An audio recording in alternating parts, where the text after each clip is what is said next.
Tarkovski haqqında demək kitabları mən oxumuşam, düzü filmlərinə də Aynaya baxmışam, Stalkerə baxmışam, biraz yəni deyirəm, ağır filmlərdir. Hə, 7 filmi var. Düşüncə filmidir, hə.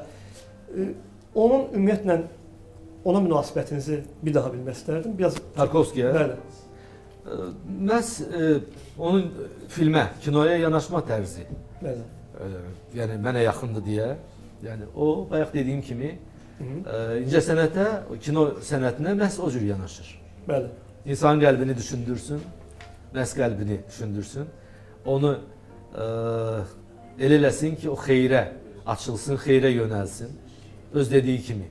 Bəli. O bu cür yanaşdığına görə. Bir də ki, çox oxumuş adamdır. Bəli. Yəni sənətkarlar gərək həm də çox oxusunlar.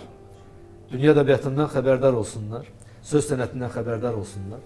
Təsadüfi deyil ki, ona rejissor, şair deyirlər və yaxud şair, rejissor deyirlər. Atasından da keçib müəyyən. Atası da yaxşı şair idi, əlbəttə.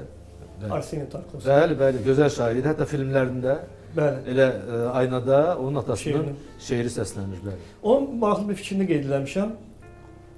Mənəviyyatsız sənət faciəyə bərabərdir. Hətta sənətkar yaşadığı dövrün mənəviyyatsızlığını açıb göstərmək istəyirsə, gərək özü mənəvi cəhətdən çox yüksək pillədə dayansın. Təbii ki, təbii ki. Əsl sənətkar həmişə əbədiyyətə xidmət edir. Tamamilə doğru. Bayaq danışdığımız məsələlərdir, bəli. Onun özünə məxsus şəkildə deyib, bəli. Yəni sənət əslində duadır, ibadətdir. Həm də. Daha doğrusu olmalıdır. Yəni ona bənzəməlidir. Xeyirxahlığa da xeyrə gətirməlidir. Yəni istənilən sənətin məqsədi düşündürməlidir, ilk növbədə qəlbə düşündürməlidir, qəlbə təsir etməlidir. İnsanı xeyirxahlığa çağırmalıdır, xeyrə çağırmalıdır, şərə deyil. Bəli. Mən onun bir ara dedilər ki, Tarkovski inancı yoxdur falan. Amma mən oxudum, onun bütün yazığı inancla bağlıdır, ruhla bağlıdır. O necə ola bilər? Yox, o deyən kimsə subyektiv elə deyə bilər. Ola bilər. Ancaq təsadüfi deyil ki, ona məhz religiozlu rejissor deyə belə bir epitet də var, onun haqqında deyirlər.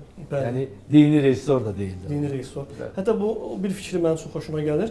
Sənətkar göylərdə dolaşan ruhla əlaqə qurmağı bacarmalı və bu ruh onun yaratdığı əsərə nəfəs verməlidir. Bəli, bayaq dediyimiz. Yəni ruh nədir? Bu hamısı burada. Bayaq dediyimiz mətləblərdir. Bu yenə deyirəm, Tarkovski Allah rəhmət eləsin.